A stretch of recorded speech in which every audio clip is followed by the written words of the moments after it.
کہتے ہیں میں نے سنا تھا کہ نافرمان کی روح بہت مشکل سے نکلتی ہے اور جو نیک لوگ ہوتے ہیں ان کی روح آسانی سے نکلتی ہے. تو میں تو جب گیا یورپ میں تو میں نے بہت سے گوروں کو بڑے آرام سے مرتے ہوئے دیکھا اور بہت سے نیک لوگوں کو بڑی مشکل سے مرتے ہوئے دیکھا. تو یہ کیا ہے؟ تو کہہ رہے مجھے تو اسلام کے بارے میں اشکالات شروع ہو گئے. میں نے کہا آپ نے جن سے یہ تقریر سنی ہے نا کہ نیک لوگ کی روح آرام سے نکلتی ہے، بروں کی مشکل سے نکلتی ہے، انہوں نے آدھی بات بتائی ہے، پوری نہیں بتائی. میں نے کہا یہ تو صحابہ کے دور میں نے کہا اگر آپ حدیثیں پڑھ لیتے ایک آیت سے کبھی تھوڑی مسئلہ حل ہوتا ہے. آپ کسی کی ایک بات لے رہے ہیں، دوسرے موقع پہ جو اس نے تشریح کی ہے وہ آپ نہیں لے رہے. میں نے کہا معاذ اللہ، اگر کسی کی کوئی موت کی کسی کو بہت تکلیف ہو رہی ہے، اس معاذ اللہ اس کے برے ہونے کی علامت ہے، تو یہ تو پھر کفر ہے. حدیث میں آتا ہے کہ آپ صلی اللہ علیہ وسلم کو موت کی تکلیف دوسروں سے زیادہ ہوئی ہے. آپ صلی اللہ علیہ وسلم فرمایا اوعکو کما یوعکو رجلان منکم، مجھے بخار میں اتنی تکلیف ہوتی ہے جتنی تم میں سے دو آدمیوں کو ہوتی ہے. آپ پر جب بیماری آتی تھی نا، آپ کو تکلیف دوسروں سے زیادہ ہوتی تھی. اور امی عائشہ رضی اللہ تعالی عنہا فرماتی ہیں کہ نبی صلی اللہ علیہ وسلم کا سر مبارک میری گود میں تھا جب آپ کی روح نکلی ہے، اور آپ کی جو میں نے موت کی تکلیف دیکھی ہے، جس شدت میں آپ جس تکلیف میں تھے، اس کے بعد مجھے کسی کی موت کی جو آسانی سے کوئی دنیا سے گیا ہو نا، اس کے مرنے پر مجھے کبھی رشک نہیں آیا. رشک کا کیا مطلب؟ کہ بھئی یہ اتنی آسانی سے چلا گیا تو اس کا مطلب یہ زیادہ اچھا تھا، اور معاذ اللہ آپ صلی اللہ علیہ وسلم کے اعمال کم تھے، تو یہ تو ممکن نہیں ہے نا. کہتے ہیں مجھے کبھی کسی پہ رش نہیں آیا کہ آرام سے مر گیا تو بہت نیک ہوگا. ٹھیک ہے نا، بہت مشکل ہے سمجھانا. امی عائشہ فرماتی ہیں کہ یعنی امی عائشہ کی حدیث کا مفہوم بیان کر رہا ہوں کہ نبی صلی اللہ علیہ وسلم کی موت کے وقت جو تکلیف کی حالت تھی، اس کو جب سے میں نے دیکھا ہے، تو امی عائشہ کی بات کا خلاصہ یہ ہے کہ اب اگر میں کسی کو دیکھتی ہوں نا کہ آرام سے روح نکل رہی ہے، یعنی آرام سے مر رہا ہے، دنیا سے جا رہا ہے، تو مجھے اس پہ رش نہیں آتا کہ وہ بہت نیک ہوگا. کیا مطلب؟ اس کا نیک عمل سے تعلق بولتے کیوں نہیں ہے. لیکن ہمارے ہاں سارا مدار کس پر ہے؟ مرنے کے بعد شکل کیسی ہے اس کی؟ آڑا ترشا ہو گیا تو جہنم میں جا رہا ہے اس کا مطلب. اور اگر مرا ہوا ہے، دانت کھلے میں، ایسا لگ رہا ہے مسکرا رہا ہے، سیدھا کہاں جا رہا ہے؟ او بھائی، اگر خدا نخواستہ کوئی لقوے کا مریض تھا، کوئی فالج کا مریض تھا، وہ تو مرے گا تو اس کا تو بیچارے کا ہوگا تھوڑا سا چہرہ بھی ٹیڑھا ہو سکتا ہے، کچھ بھی ہو سکتا ہے، نیک لوگوں کا بھی ہو سکتا ہے. تو مدار کس پر ہے؟ اعمال پر. اور نیک لوگوں کو بعض دفعہ موت کے وقت ڈبل تکلیف دی جاتی ہے. ایک تو اس لیے دی جاتی ہے، یا تو اس لیے کہ کوئی گناہ ان کا باقی رہ گیا ہوتا ہے. اللہ کیا کہتے ہیں؟ بھائی قبر میں جانے سے پہلے اس کو ہمارے پاس دھلا کے لے کے آؤ، صاف ستھرا ہو کے. اب ہمارے پاس آ رہا ہے تو اب ہم نہیں چاہتے کہ اس کے گناہوں کی گٹری ہو، اس کو پاک صاف کر کے لے. میں نے بڑے بڑے بزرگ دیکھے جن کو آخری وقت میں بہت مصیبت میں گزری ان کی، یعنی زندگی کے آخری ایام، بیٹیوں کی ٹینشن، کسی بیٹی کو طلاق ہو گئی، وہ گھر آ گئی، کوئی اور مسئلہ ہو گیا، تو بڑی ٹینشن میں آخری وقت. لیکن وہ زبان سے کیا کہتے تھے؟ شکر. کیا شاید اللہ تعالیٰ ہمارے گناہوں کو معاف کرنا چاہتا ہے. اولاد کی حدیث میں آتا ہے کہ انسان کو اس کی گھر والی کی طرف سے، اس کی اولاد کی طرف سے، اس کے جسم کی طرف سے تکلیفیں پہنچتی رہتی ہیں اور اس کے گناہ معاف ہوتے رہتے ہیں، حتی لقی اللہ طاہرا مطہرا، جب اللہ کے پاس آتا ہے نیٹ کلین، بالکل گناہوں سے پاک صاف ہو گیا. لیکن یہ تکلیف ہوتی جس میں صبر کی توفیق بھی ملتی ہے، کیونکہ اللہ دے رہا ہے نا تکلیف، اور اللہ سزا کے طور پہ نہیں بلکہ کفارے کے طور پہ، تاکہ ہمارے پاس آئے تو صاف ستھرا ہو گیا. تو اس تکلیف میں پھر صبر کی توفیق، اس لیے علماء کہتے ہیں جس تکلیف میں صبر کی توفیق مل رہی ہے سمجھ لو یہ رحمت ہے. یہ کیا ہے؟ رحمت. یہ اللہ آپ کو بنانا چاہ رہا ہے کچھ. اب لوگ کہتے ہیں یہ والی تکلیف کیوں، وہ والی کیوں نہیں آئی، یہ تو بہت زیادہ ہو گئی. تو بھئی اللہ سے کوئی نہیں لڑ سکتا، وہ جو دے رہا ہے وہ اس پہ صبر کرو. اسی کو کہتے ہیں تقدیر پر رضا. جو اللہ نے مقدر کیا ہے اب اس پہ کیا ہے؟ کوشش کریں گے اللہ سے عافیت مانگے، اے اللہ ہمیں تکلیفیں نہیں چاہیے، ہم تو ویسے ہی کمزور ہیں، ایسا نہ ہو تکلیف میں اور ہی نافرمانی پہ نہ آ جائے. ہمیں تو خوشیوں بھری زندگی چاہیے، اور اللہ ان خوشیوں میں شکر کی توفیق دے کے گناہ معاف کر دے. ٹھیک ہے نا؟ جیسے لوگ حکیم کے پاس جاتے ہیں، حکیم صاحب کے پاس دو طریقے ہوتے ہیں علاج کے. ایک طریقہ تو یہ کہ بھائی یہ کڑوی گولی ہے، 2-3 کھاؤ گے فٹ فاٹ ہو جاؤ گے، اس میں یہ بھی پرہیز، یہ بھی پرہیز، یہ بھی پرہیز. اور ایک طریقہ ہوتا ہے دودھ جلیبی کھاؤ، علاج لمبا ہو جائے گا، لیکن وہ دوا میں کیا ہے؟ دودھ جلیبی. تو آپ کہتے ہو بھائی یہ دودھ جلیبی والا مجھے دے دو، ٹھیک ہے لمبا علاج کروا لوں گا، فائدہ دیر سے ہوگا، لیکن میں یہ کریلے کا جوس نہیں پی سکتا. تو ہم نالائق لوگ ہیں. شکر سے بھی انسان کے ترقی ہوتی ہے، تو اللہ سے یہ مانگنا چاہیے اللہ ہمیں نعمتیں دے، تکلیفوں سے بچا، اور شکر کی توفیق دے تاکہ ہمارے درجات بلند ہو. تو شکر کے بھی تو بڑے فضائل ہیں نا. تو مانگنے تو کیونکہ عبدیت اور غلامی کا تقاضا یہ ہے کہ اللہ سے عافیت مانگی جائے، لیکن اللہ تکلیف دے دے تو اس پہ صبر۔ تو ہمارے نبی صلی اللہ علیہ وسلم کو ہاں یا تو اس لیے تکلیف ہوتی ہے گناہ معاف، یا اس لیے کہ درجات بلند۔ اللہ چاہتا ہے کہ بھئی یہ دنیا آزمائش کی جگہ ہے، جب آخرت میں آنا تو اتنا تجھے نوازوں۔ تو ہمارے نبی صلی اللہ علیہ وسلم جنت میں آخرت میں سب سے اعلیٰ مقام کس کا ہوگا؟ سید الانبیاء محمد صلی اللہ علیہ وسلم، حضرت آدم سے بھی زیادہ، نوح علیہ السلام سے بھی زیادہ۔ تو اللہ نے فرمایا کہ آپ کو پروٹوکول دینے کے لیے آخری جو اب آپ کا آخرت کا سفر ہے نا، اس میں مادی تکلیف آپ کو دوسروں سے زیادہ دی جائے گی۔ یہی وجہ ہے کہ حضرت فاطمہ رضی اللہ تعالی عنہ آپ کی چہیتی بیٹی، جب انہوں نے آپ صلی اللہ علیہ وسلم کی اس تکلیف کو دیکھا نا، جو موت کے وقت تکلیف تھی اور جو بخار کی شدت تھی، واہ کرب ابتا، فرماتی تھی ہائے میرے والد کا کرب، بہت زیادہ غمزدہ ہو گئی ان کو دیکھ کر کس قدر تکلیف میں ہے۔ تو آپ صلی اللہ علیہ وسلم نے فرمایا لا کرب علی ابیک بعد اليوم، کیسے تسلی کے جملے۔ اپنی بیٹی سے فرمایا ہے فاطمہ تیرے باپ پر آج کے بعد کوئی تکلیف، بولو لا کرب علی ابیک بعد اليوم، اس میں بھی آپ صبر کا پہلو تلاش کر رہے ہیں، شکر کا، بس یہ اللہ کی طرف سے آخری ہے۔ آج کے بعد اے میری بیٹی تیرے باپ پر کوئی تکلیف نہیں، اپنی بیٹی کو بھی تسلی دے رہے ہیں کہ غم ہلکا کر، بس یہ اللہ کی طرف سے آخری ہے، آج کے بعد کوئی تکلیف نہیں ہوگی۔ تو ہمارے ہاں وہ بیچارہ تکلیف سے جا رہا ہے تو یار دیکھا آ گیا نا سامنے، لگتا ہے یہ دیکھا، ہم تو کہتے تھے بندہ ہی 2 نمبر ہے، اب آ گیا نا تو دیکھو کیسے مر رہا ہے۔ اور پیغمبروں کو تکلیف تو دی جاتی ہے، لیکن کوئی ایسا عیب نہیں ہوتا، ایسی بیماری نہیں ہوتی جو لوگوں میں معیوب سمجھی جاتی ہے، یہ نہیں ہوتا، کیونکہ پیغمبر اللہ کے قاصد ہیں، تو اللہ ان کو ہر لحاظ سے امت کو یہ بتانا چاہتے ہیں یہ میرے رسول ہیں، یہ میرے سفیر ہیں۔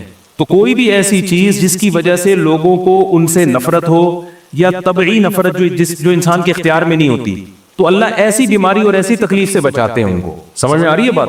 لیکن امتی کو ایسی تکلیف ہو سکتی ہے، یہ جو ختم نبوت کے علماء کہتے ہیں نا مرزا غلام احمد بیت الخلاء میں گر کے مر گیا، تو بعض لوگ کہتے ہیں وہ تو بیت الخلاء میں تو فلاں بزرگ کا بھی انتقال ہوا تھا، فلاں کا بھی بزرگ کا ہو سکتا ہے، پیغمبر کا بیت الخلاء میں انتقال بولو نہیں ہو سکتا، کیونکہ پیغمبر کو اللہ ایسے عیب سے بچاتے ہیں جو انسانوں میں عیب سمجھے جاتے ہیں۔ تو پیغمبر کو ایسی بیماری نہیں ہوتی، جیسے اچھوت کی بیماری ہے کہ کوئی ہاتھ نہیں لگا سکتا اس کو، ایسی بیماری پیغمبروں کو نہیں ہوتی۔ کوڑ کی بیماری پیغمبروں کو نہیں ہوتی، کیونکہ ایسی بیماری سے لوگ گھن کھاتے ہیں، ایسی نہیں، لیکن امتی کو ہو سکتی ہے، امتی کو ایسی بیماری ہو سکتی ہے، اللہ اس کے درجات کیا کرے گا؟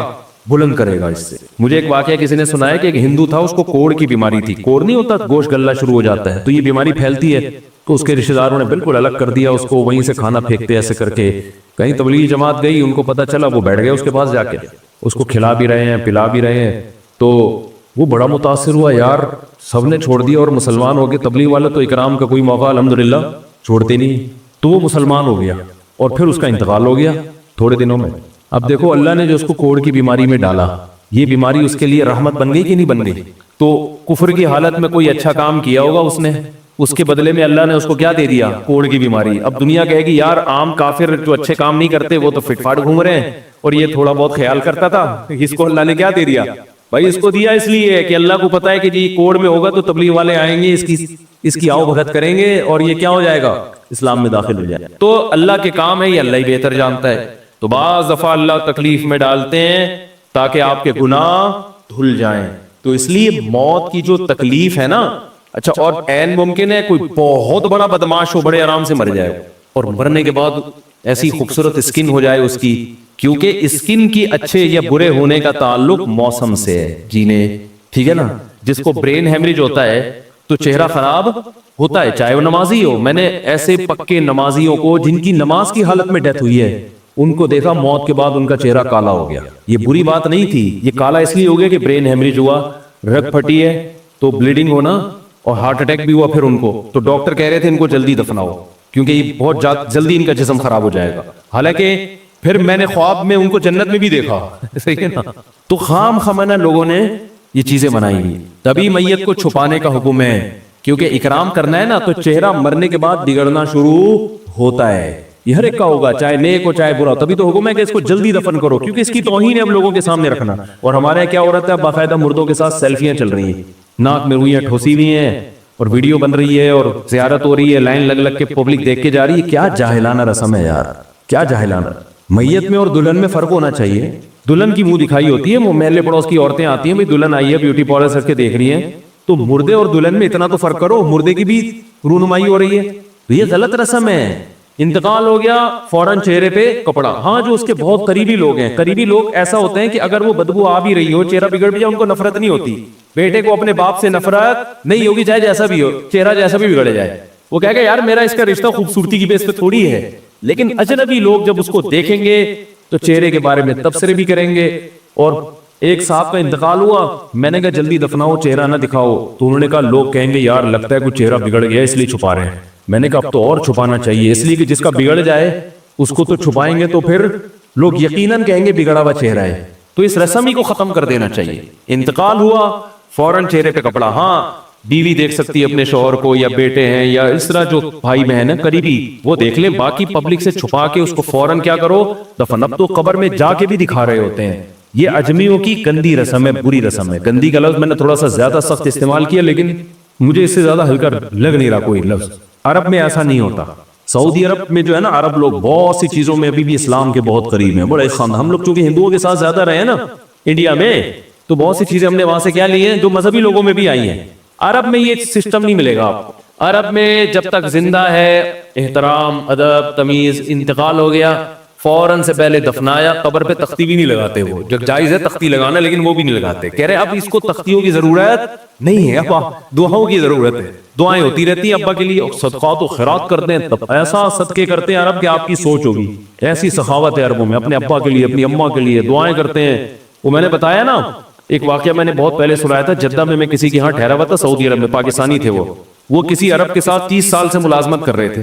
عربوں کا نا آپ کو ایک پہلو دکھایا جاتا ہے میڈیا پہ, جو اچھا پہلو ہے وہ نہیں دکھایا جاتا. جو اسلام کی وجہ سے ان میں خوبی ہیں وہ نہیں دکھایا جاتا.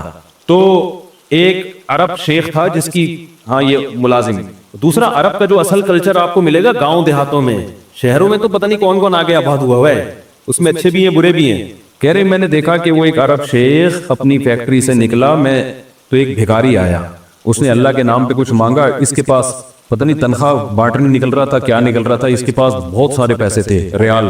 تو اس نے اس کو بھکاری کو دے دیے. بھکاری کو جیسے دیے, بھکاری نے, اچھا یہ عرب بھی 80 سال کا بڈھا, تو اس بھکاری نے اس کے عربی کے ماں باپ کو دعائیں دینا شروع کر دی دل سے نا. وہ پاکستانی تھا, ہوا ہوشیار, دعائیں دی, اللہ کرے تمہارے ابا کی مغفرت ہو جائے, اللہ کرے. تو وہ عرب کو اتنا اچھا لگا, اس نے اور دے دی. پھر وہ شروع ہو گیا, اللہ کرے تمہارے ابا وہ پھر اور دیتی. کہہ رہے اتنے پیسے اس بھکاری کو دے دیے. میں نے کہا یار یہ تو لاکھوں پتی بن گیا ہے, سارے پیسے ختم ہو گئے اس کے پاس. اور وہ گھنا دعائیں دیتا جا رہا ہے. وہ جو گھنا تھا نا, وہ کیا کر رہا ہے, وہ بھی گھنا بن کے طبیعت سے دعائیں دے رہے ہو. اور رونا بھی آ جاتا ہے پاکستانیوں کو, آپ کو پتا ہے. تو کہہ رہے وہ چلا گیا, پیسے ختم ہو گئے. اس عربی نے کہا اگر یہ میرے پاس اور بھی پیسے ہوتے نا, یہ دعائیں دیتا رہتا میں پیسے. بعض ایسے جذبات ہو جاتے ہیں نا انسان کے کہ اس کو لگتا ہے کہ شاید یہ دعا قبول ہو رہی ہے, بعض دفعہ ایسی کیفیات آ جاتی ہیں انسان کے اوپر. تو وہ پاکستانی تھے جنہوں نے مجھے واقعہ سنا. کہہ رہے ہیں یار ان کے اندر کوئی ان کے قریب رہے نا تو بعض چیزیں ان میں بڑی خاندانی. عربوں میں ماں باپ کا بہت احترام ہے, بہت. جتنے کسٹمر کے ساتھ بدتمیز ہوتے ہیں نا, باپ اور ماں کے ساتھ اتنے ہی اچھا سلوک کرتے ہیں. ایسا نہیں ہے جیسے زبان چلا دی اور یہ کر دیا. باپ بیٹھا ہوگا, سب چپ کر کے آرام سے بیٹھے ہوں گے کہ باپ یہ بول بیٹا رہا ہے. ہمارے یہاں بیٹا باپ لگ, مجھے تو, میں تو لوگوں سے پوچھتا ہوں یہ پہلے کیوں, کہ مجھے ایسا لگ رہا ہے آپ کا بچہ آپ سے پہلے پیدا ہو گیا, یعنی وہ باپ بنا ہوا ہوتا ہے. ٹھیک ہے نا, باتیں ایسے کر رہا ہوتا ہے کہ جو بیٹا ہے وہ باپ لگ رہا ہے, جو باپ ہے وہ بیٹا لگ رہا ہے. تو خیر کہاں سے کہاں بات چلی گئی, کیا بات کر رہا تھا. ارے یار یہ تو موضوع کو کوئی پکڑ کے رکھے, یہ بہت بڑی جاہل پیر کی بات تو میں نے شروع کی تھی, شیطان ہوا وغیرہ سب ہو گیا. ہاں یہ بات چل رہی تھی کہ موت کی تکلیف اگر کسی کو ہوتی ہے, میں یہ بتا رہا تھا کہ اسلام کی باتیں اللاجیکل بات اسلام نہیں کرتا. ہاں مذہبی لوگ بعض دفعہ ایسی باتیں کر کے لوگوں کو بیوقوف بنا دیتے ہیں, قرآن کی آیتوں کی غلط تفسیر کر لیتے ہیں کہ بھئی وہ اتنی تکلیف سے مرا, اس کا مطلب وہ جہنم میں جائے گا, وہ نیک آرام سے مر گیا. تو قرآن و سنت سے ملتا ہے کہ نیک لوگوں کو موت کی تکلیف بہت دفعہ ہوتی ہے, زیادہ بہت دفعہ نہیں بھی ہوتی. اب یہ نہیں کہ کوئی آرام سے مر گیا تو آپ کہیں سیدھا جہنم میں گیا, اس کو تو تکلیف ہی نہیں ہوئی, یہ بھی ضروری نہیں ہے. ٹھیک ہے, اس کو بولے یہ اللہ کی رحمت ہے, اچھا گمان رکھنا چاہیے نا کہ بھئی یہ اللہ نے پہلے ہی دھلا دیا اس کو. تو یہ جو موت کی تکلیف جس جو قرآن میں آتا ہے نا کہ برے لوگوں کو موت کی تکلیف ہوتی ہے, وہ روح نکلنے کی ہے.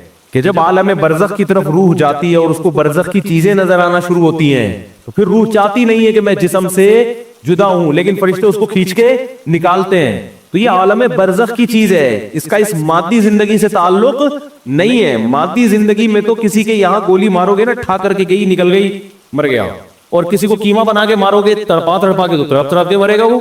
مادی زندگی میں کسی کو آگ میں پھینکو گے تو جل کے مرے گا، چاہے نیک آدمی ہو.